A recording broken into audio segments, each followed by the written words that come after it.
Indonesia kembali mencatat rekor jumlah kasus positif COVID-19 harian tertinggi di dunia pada Kamis 15 Juli 2021. Padahal, pemerintah memberlakukan pembatasan kegiatan masyarakat atau PPKM darurat Jawa Bali untuk menekan angka penyebaran COVID-19 di tanah air. Jumlah penambahan tersebut yakni sebanyak 56.757 orang, sehingga total akumulatif sebanyak 2.726.803 orang di Indonesia terkonfirmasi positif COVID-19. Sedangkan jumlah kasus sembuh sebanyak 19.049 orang yang dinyatakan negatif COVID-19. Total akumulatif saat ini di Indonesia ada 2.176.412 orang yang berhasil sembuh dari COVID-19. Data untuk pasien meninggal sebanyak 982 orang. Total akumulatif saat ini ada 70.192 orang yang meninggal dunia akibat corona di Indonesia. Memasuki hari ke-16 PPKM Darurat Jawa Bali, lonjakan kasus COVID-19 akibat varian Delta masih terus terjadi, bahkan masif. Sementara itu, DKI Jakarta menjadi provinsi dengan penambahan terbanyak di Indonesia. Berdasarkan data dari Kementerian Kesehatan, DKI melaporkan 12.691 kasus positif COVID-19, sehingga total kasus terkonfirmasi COVID-19 berjumlah 714.601 orang. Titik penyekatan di wilayah Jakarta dan sekitarnya pun terus ditambah hingga 100 titik per Kamis 15 Juli 2021. Adanya peningkatan mobilitas masyarakat di Jakarta dan ketidakdisiplinan yang terbilang masih tinggi menjadi alasan ditambahnya jumlah titik penyekatan. Meski pada awalnya mobilitas sempat turun drastis, ternyata kembali ada peningkatan mobilitas masyarakat yang menuju DKI Jakarta pada hari ke-12 kemarin. Menurut Dirlantas Polda Metro Jaya, Kombes Sambodo Purnomo Yogo, alasan lain penambahan titik penyekatan dikarenakan DKI Jakarta adalah hybrid konsentrik. Artinya, sulit dipisahkan mana residensial, downtown, pusat kota, dan sebagainya. Sehingga ketika dilaksanakan pembatasan yang ada selama ini di batas kota, ternyata pergerakan dalam kota masih cukup tinggi. Mobilitas dalam kota masih cukup tinggi, itulah kemudian pembatasan tidak hanya di batas kota, tapi juga di dalam kota. Jika kasus COVID-19 belum menunjukkan tanda-tanda pelandaian, pemerintah dikabarkan membuka opsi perpanjangan masa PPKM darurat yang akan berakhir pada 20 Juli 2021 mendatang. Menteri Koordinator Bidang Kemaritiman dan Investasi, Luhut Binsar Panjaitan, mengatakan pihaknya belum memutuskan terkait dengan perpanjangan masa PPKM darurat selama 6 minggu. Wakil Ketua KPCPN itu menjelaskan bahwa pihaknya harus terlebih dahulu melihat data-data sebelum memutuskan untuk memperpanjang. Pemerintah diakuinya akan berhati-hati dalam memutuskan hal tersebut. Selain itu, pemerintah juga memperhatikan kondisi ekonomi jika PPKM darurat diperpanjang. Jangan sampai memperpanjang masa PPKM darurat ini membuat ekonomi lagi-lagi terpuruk.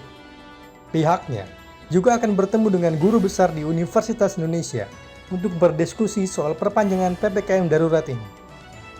Luhut juga akan menemui Presiden Joko Widodo terkait perpanjangan PPKM darurat ini dan memberikan evaluasi dari PPKM darurat. Luhut pun meminta kepada masyarakat agar selalu menjaga protokol kesehatan agar kasus COVID-19 tidak terus mengalami kenaikan. Juru bicara Satuan Tugas Penanganan COVID-19, Wiku Adhisa Smito mengatakan, pemerintah akan terus melihat efek implementasi di lapangan. Jika kasus COVID-19 belum cukup terkendali, maka perpanjangan kebijakan PPKM darurat maupun penerapan kebijakan lain bukanlah hal yang tak mungkin dilakukan. Hal itu dilakukan demi keselamatan dan kesehatan masyarakat secara luas.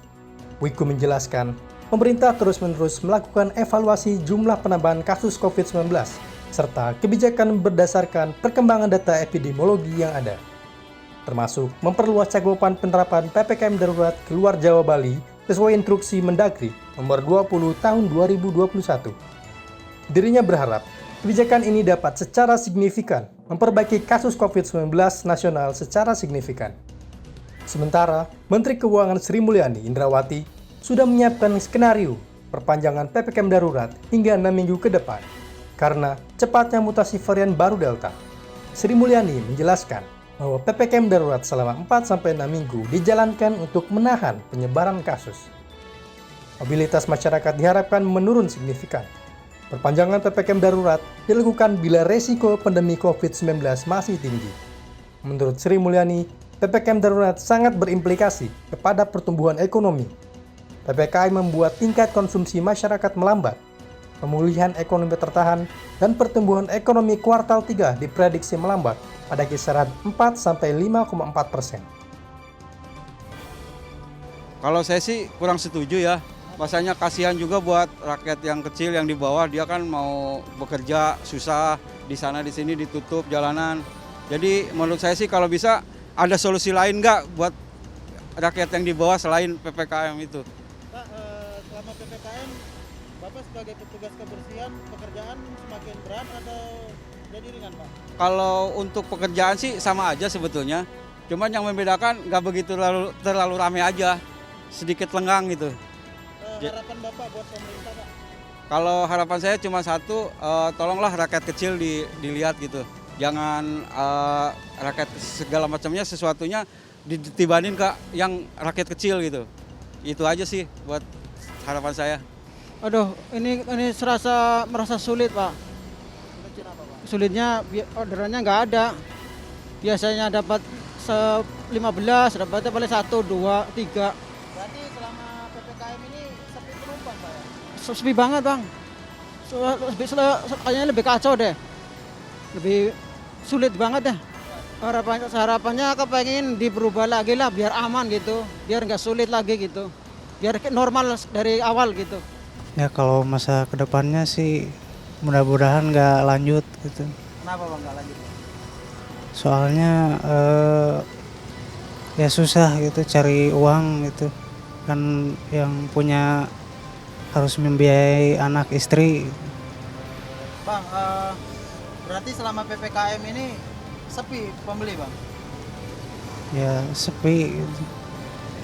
Agak sepi. Harapannya Bang, ke depannya Bang buat pemerintah, Bang?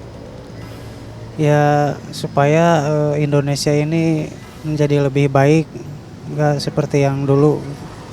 Oleh sebab itu, saya minta Bapak Menteri Kesehatan untuk disampaikan sampai organisasi terbawah tidak ada stok untuk vaksin. Artinya dikirim langsung habiskan, kirim habiskan, kirim habiskan. Karena kita ingin mengejar vaksinasi ini secepat-cepatnya. Dan terbukti 2 atau 3 hari yang lalu kita sehari bisa menyuntikkan 2,3 juta. Saya yakin 5 juta itu bisa. Sekali lagi, tidak usah ada stok. Stoknya itu yang adanya di Bio Farma. Yang lain-lain cepat habisin. Sehingga ada kecepatan. Karena salah satu kunci kita menyelesaikan masalah ini adalah kecepatan vaksinasi. Ini sesuai yang juga disampaikan oleh Dirjen WHO.